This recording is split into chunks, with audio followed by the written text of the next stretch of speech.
Magandang araw mga tropa. Welcome to Mr. G.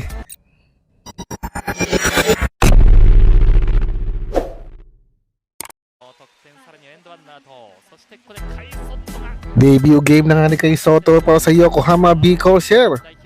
Hindi man siya kasama sa first 5 ay maganda pa rin ang pinakita ng ating kabayan. Inasahan nga si Kai Sotto sa depensa at halos butata ang inabot ng kanyang mga nakatapatan.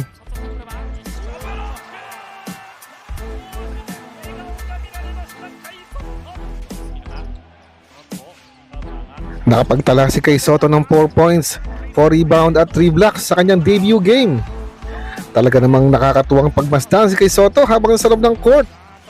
Lumilipad ang bola kapag nabubutata ang kalaban.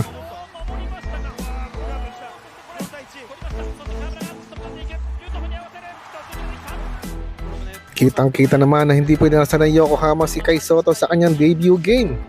Pero naging desente ang kanyang performance sa paglalaro ng 12 minutes. 4 points, 4 rebound at 3 blocks.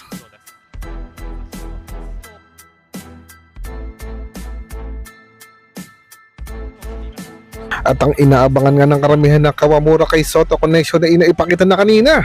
Nang bigyan ng magandang alley-oop pa si Kawamura si Kai Sotto. At nagtapos nga ang laro sa score na 73-72. Panalo ang Yokohama B Corsair. Napakagandang debut game ni Kai Sotto. Bukas ay may laban ulit ang Seahorse at ang Yokohama. Suportahan po natin muli si Kai Sotto at ang B Corsair. Sana po isuportan niyo ang aking munting channel, Mr. G Sports TV. Maraming salamat po. Hanggang sa muli, ito po si Mr. G.